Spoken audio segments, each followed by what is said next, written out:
23 जून जो कि विपक्ष को अपने सपनों को साकार करने के लिए एक बड़े मौके के तौर पर है। इस मौके का सियासी अखाड़ा बिहार के मुख्यमंत्री नीतीश कुमार का आवास होगा, जिसमें तकरीबन 5 घंटे या उससे अधिक समय तक मंथन होगा। क्या विपक्ष इतना बड़ा मंथन लोकतंत्र की जननी कहे जाने वाले भारत में ही लोकतंत्र को बचाने के लिए कर रही है, या लोकतंत्र के नाम पर सिर्फ मोदी को निशाना बना रही है? विपक्ष की यह एकजुटता बैठक कल 23 जून को पटना में संपन्न होगी, जिसमें बनने वाले समीकरण पर सत्ता पक्ष की भी निगाहें हैं, क्योंकि 2024 में सत्ता पर काबिज रहने के लिए समीकरण को गुणा गणित के जरिए तोड़ना जरूरी होगा भाजपा के लिए। अगर बैठक के खिलाफ सत्ता का गुणा गणित सही नहीं बैठा तो मुश्किल होगा कि तैयार की गई सारी फाइलें काम अपना कर पाएं। हालांकि नीतीश की इस बैठक में जहां राहुल, खड़गे, ममता, येचुरी, ठाकरे, केजरीवाल व अखिलेश सहित अन्य नेता शामिल हो रहे हैं, तो वहीं जयंत ने किनारा काट लिया है। जयंत का किनारा काटना बहुत कुछ कहता भी है। इशारों में किसी के इशारे पर क्या सत्ता तक पहुंचने के लिए चली गई आगे की चाल है, जो कि एक जरिया बना रहे। कल की होने वाली बैठक का क्या होगा हाल, इस पर लखनऊ के पत्रकार घनश्याम चौरसिया से हुई बात। आइए सुनते हैं क्या कुछ मानना है घनश्याम चौरसिया का इस मसले पर। 2024 में किसकी सत्ता होगी, इसके लिए गुणा गणित फिट किए जा रहे हैं। तो पटना में यानी 23 जून कल पटना में एक बड़ी बैठक होगी, जिसमें सारे विपक्षी दल इकट्ठे होंगे। खास तौर पर अगर हम बात करें तो ममता बनर्जी, नीतीश कुमार, मल्लिकार्जुन खड़गे, राहुल गांधी समेत अन्य विपक्षी दल शामिल होंगे। यूपी से अखिलेश यादव भी रहेंगे। इस जो बैठक होगी कल की, ये कितना 2024 के लिए भाजपा के सामने कितना टिक पाएगी, या फिर जो भाजपा का जो लक्ष्य है 2024 को फिर से भेदना, 2024 में सत्ता को वापस पाना, उसमें कितना कारगर होगी, इसी बात को समझेंगे आज घनश्याम चौरसिया से, जो लखनऊ में पिछले 10 सालों से पॉलिटिकल बीट देख रहे हैं, पॉलिटिकल पत्रकारिता कर रहे हैं। उन्हीं से समझेंगे, युवा पत्रकार हैं घनश्याम चौरसिया जी, उनसे समझेंगे कि जो 23 जून को जो बैठक होने वाली है, उस बैठक से क्या हल निकल सकता है, क्या नहीं। घनश्याम जी, पहले तो स्वागत है आपका। बहुत शुक्रिया आपको मौका देने। जो कल बैठक हो रही है पटना में, आपकी समझ से क्या हल रहेगा, कितना फ़ायदा होगा उससे विपक्ष को? देखिए, कल की जो बैठक होने वाली है विपक्ष की, वो बहुत अहम है, लेकिन असरदार कितना होगा ये अभी बता पाना इसलिए मुश्किल है क्योंकि आप सभी दल का इतिहास उठा करके देख लीजिए। समाजवादी पार्टी और जो खुद इसको होस्ट कर रहे हैं नीतीश कुमार, उनका वहाँ पे देख रहे हैं पिछले कई बारों से वो वहाँ पे मुख्यमंत्री रहे हैं। उसके बाद वो लगातार कभी बीजेपी के साथ जाते हैं, कभी कांग्रेस आरएलडी के साथ जाते हैं, तो वो खुद एक जगह एक धुरी पे नहीं रहते हैं। मैं विरोध नहीं कर रहा हूँ, ना ही मैं जो कल बैठक होने वाली है, इनका एक सम्मेलन, विपक्षी दलों का एक साथ सम्मेलन होने वाला है, ना उस पर सवाल उठा रहा हूँ, लेकिन इनका इतिहास क्या कहता है। इतिहास का ही रोड मैप बनाता है कि आप आगे का, इनका आगे का रोड मैप क्या होगा। दरअसल ममता बनर्जी जो लेफ्ट को हरा करके ही आज वो पिछली कई बार से वो मुख्यमंत्री बनी हुई हैं, कांग्रेस के साथ रही हैं, मंत्रिमंडल में रही हैं। आप उत्तर प्रदेश को देख लीजिए, उत्तर प्रदेश में ऐसे कई दल हैं जो बहुत अहम हैं, वो दल नहीं जा रही हैं। जिस तरीके से आज आपने ट्वीट करके देखा होगा कि मुँह में राम बगल में छुरी करके मायावती ट्वीट करती हैं, यानी वो सीधे इसका विरोध करती हैं। भारतीय जनता पार्टी पिछली कई बार से अप्रत्याशित जीत हासिल कर रही है। अगर दक्षिण की बात करें, दक्षिण में अब चूँकि कांग्रेस धीरे धीरे मजबूत हुई है, कर्नाटक में वो जीती है, तो अभी अगर ओवरऑल देखा जाए तो कांग्रेस भी अब धीरे धीरे ज़मीन पकड़ने की कोशिश कर रही है। लेकिन जो हिंदी पट्टी है, खासतौर पे इस अगर बैठक को अगर पूरी देखा जाए तो हिंदी पट्टी के वोटरों, हिंदी पट्टी को जो सांसद होंगे वही ये तय करेंगे कि अगली बार कुर्सी पे कौन बैठेगा। हिंदी पट्टी में अभी भारतीय जनता पार्टी बहुत मजबूत है।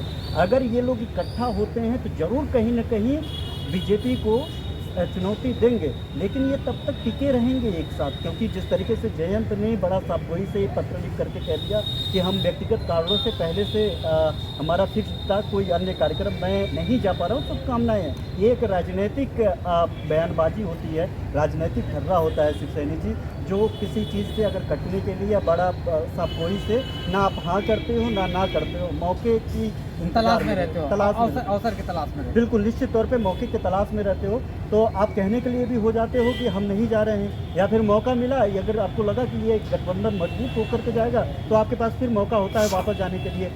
कहा जाता है ना, राजनीति में मैंने बहुत करीब से देखा है कि ना कोई अस्थाई दोस्त होता है ना कोई अस्थाई दुश्मन। आपने नीतीश कुमार के बारे में कहा कि उनका जो इतिहास है वो इतिहास ये रहा है कि एक जगह पे नहीं है, जबकि नीतीश कुमार जो हमेशा कहते हैं कि हम विकास के लिए और लोगों की सेवा के लिए बने हैं, उनके ऊपर कोई दाग भी नहीं है। तो हमको ये दिखता है कि हमारा सत्ता में बने रहना बहुत ही ज़रूरी है, यही कारण लगता है कि नीतीश कुमार इधर उधर हो जाते हैं सत्ता में बने रहने के लिए। हाँ, बीजेपी के साथ वो सरकार में रहे, फिर उन्होंने 2015 चुनाव जो है कांग्रेस और आरएलडी के साथ लड़ा और जीता भी, फिर वो बीजेपी के साथ चले गए।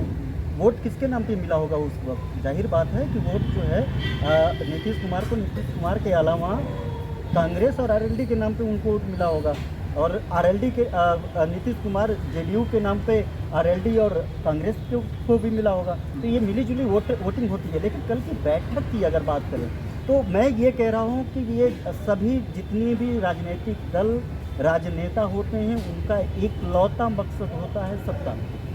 अब ये ज़रूरी है कि ये जो लोग आजकल शक्ति प्रदर्शन करेंगे, केजरीवाल ने पत्र लिख करके कहा कि सबसे पहले अध्यादेश की बात होगी, अगर केजरीवाल की बात नहीं मानी गई तो क्या केजरीवाल इनके साथ रहेंगे?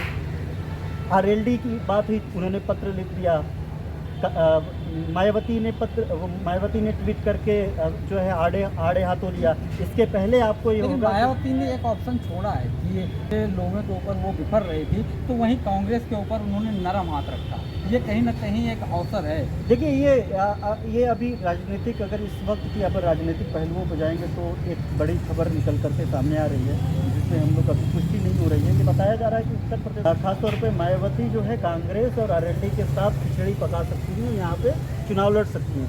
लेकिन कांग्रेस को पता है कि मायावती का साथ लेने के लिए यहाँ पे पूरे देश भर के विपक्षी एकता को नहीं वो ठुकरा सकते।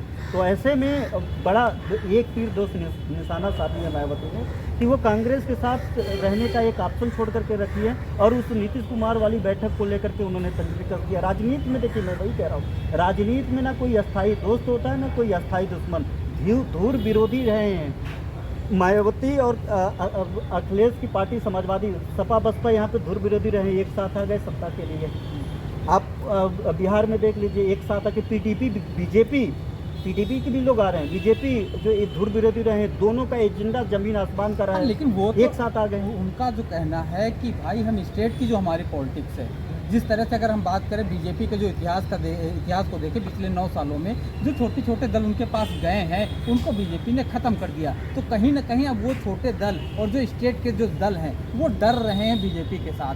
तो ये एक बात जो है वो बड़ी भूमिका निभा सकता है एकजुटता में, कैसे देखते हैं इसको? देखिए, ये बात तो सही है कि जिन लोगों के साथ बीजेपी का विचारधारा की लड़ाई होती है, राजनीतिक लड़ाई वो तो बाद में सबसे अंतिम विकल्प होता है बीजेपी की, कि वो राजनीतिक लड़ाई लड़ती है, वो हमेशा विचारधारा की लड़ाई लड़ती है। तो विचारधारा की लड़ाई में क्या दूसरी पार्टियों को खा जाने?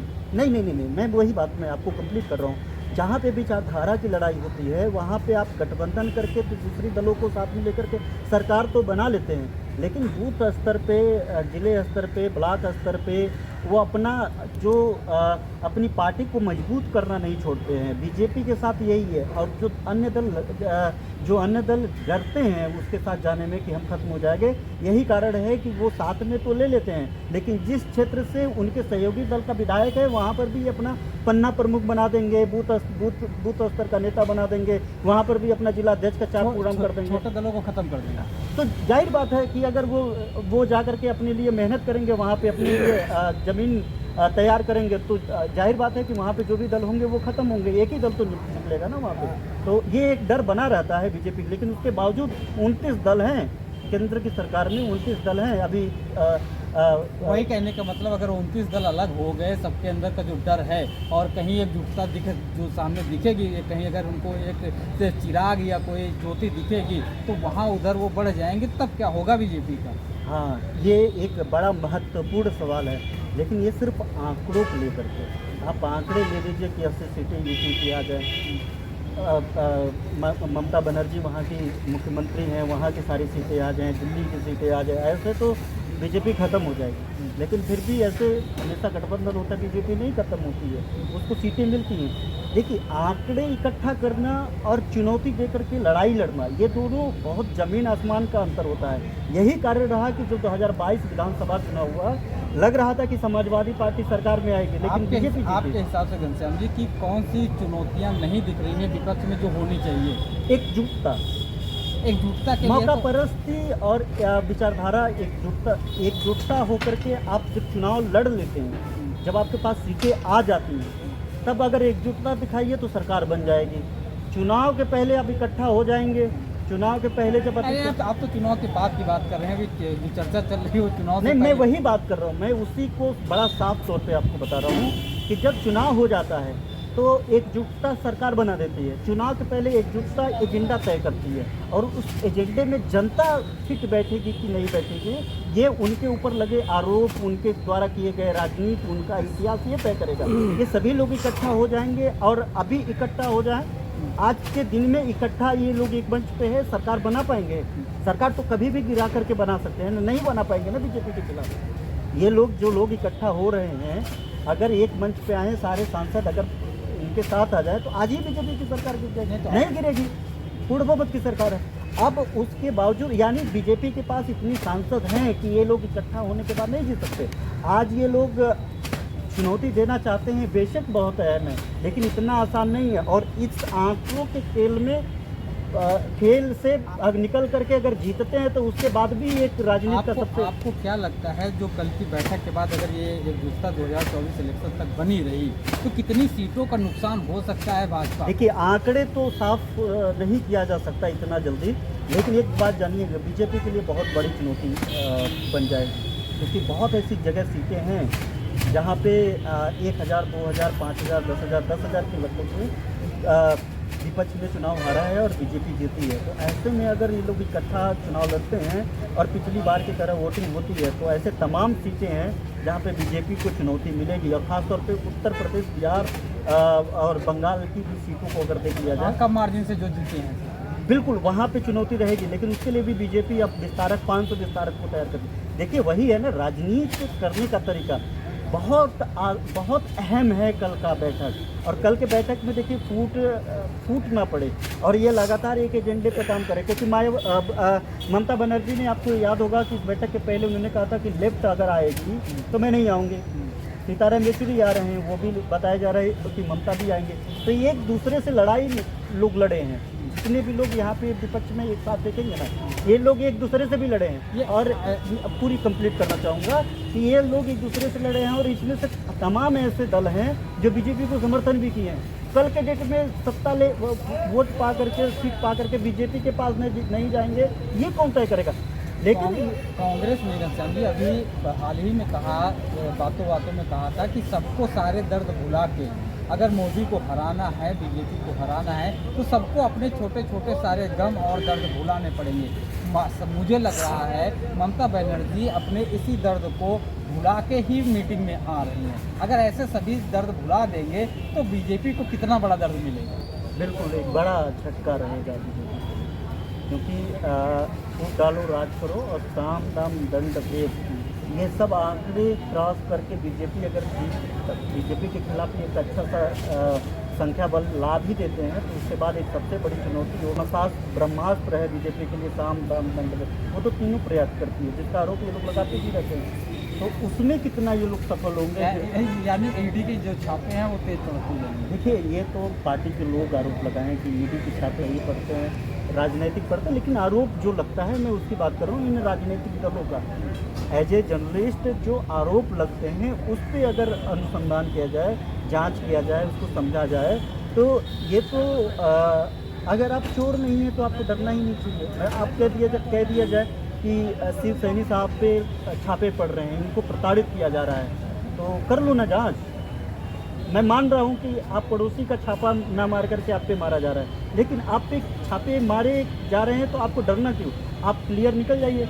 आप बाद में जनता को बताइए कि मैं देखिए मैं पाक साहब था, मुझे फर्जी फंसाया गया। आप फंस क्यों जाते हैं? तो सत्ता में कोई भी रहा है, इस तरीके के आरोप लगे रहे हैं। घनश्याम जी, गांव में एक कहावत है जो हमारे बुजुर्ग बोलते हैं कि चड्डी के नीचे सभी नंगे हैं। तो सभी राजनेता कहीं ना कहीं थोड़ा बहुत तो नंगे हैं ना? और ये चड्डी उतारने का काम जो भी राजनीतिक दल केंद्र में सरकार बनाता है वो करता है।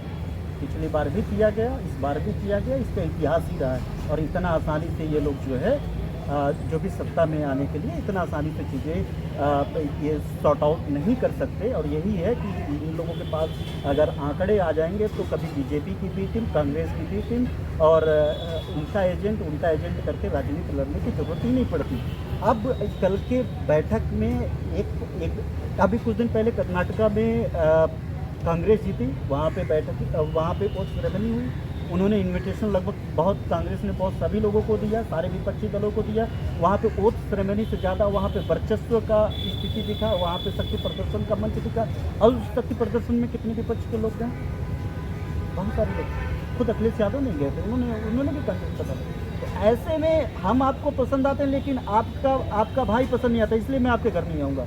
आप इनको पसंद आते हैं लेकिन इनका पड़ोसी पसंद नहीं आता, इसलिए आपके मोहल्ले में नहीं आएंगे। एक दूसरे से लड़े, एक दूसरे की विचारधारा से ये लोग लड़ते हैं और एक दूसरे की विचारधारा, एक दूसरे से ये खुद की जो व्यक्तिगत जो लड़ाई छोड़ करके, राजनीतिक लड़ाई छोड़ के मतभेद और मनभेद, विपक्ष को ख़त्म अगर कर दे, जितनी भी ये लोग हैं, मैं गारंटेड कर रहा हूँ बीजेपी को अब तक पिछले 25 सालों का सबसे बड़ी चुनौती दी जाएगी इस कल की बैठक के बाद। लेकिन ये खुद विपक्ष अपना मनभेद खत्म करे तब, अगर नहीं करेगा तो बीजेपी को कहीं से भी फायदा नहीं होगा। वो सीधे लिस्ट निकालेगी, इनके ऊपर मुकदमों की लिस्ट निकालेगी और कहेगी देखिए सारे भ्रष्टाचारी एक साथ खड़े हैं, 2G घोटाला, फलाना घोटाला, ताबूत घोटाला, ये घोटाला, वो घोटाला। तो उसके पास एक मौका मिल जाएगा कि सारे भ्रष्टाचारी एक तरफ, सोशल मीडिया पर चलने लगेगा सारे शेर अकेले रहता है, फलाना दिमाग का। भले 29, देखिए सोशल मीडिया बहुत स्ट्रॉन्ग है बीजेपी की, वो 29 दलों के साथ चुनाव लड़ने के बाद भी वो भीड़ नहीं है, अकेला शेर की बात करते हैं। ये लोग 3 लोग मिल जाते हैं तो महागठबंधन करके बदनाम कर देते हैं। तो लड़ाई इतना आसान नहीं है बीजेपी के खिलाफ। इनको बस मनभेद और मतभेद बुला करके आगे लड़ाई लड़नी पड़ेगी अगर भाजपा को चुनौती देना है। आप सुन रहे थे कि घनश्याम चौरसिया का मानना है कि जो भी मतभेद और मनभेद है उनको अगर मिटाएंगे तो बीजेपी के लिए चुनौती खड़ी होगी, अदरवाइज ये सिर्फ एक बैठक प्रोपोगंडा बनकर रह जाएगा। कैमरा पर्सन आंसू के साथ शिव सैनी, मिरर पोस्ट, लखनऊ।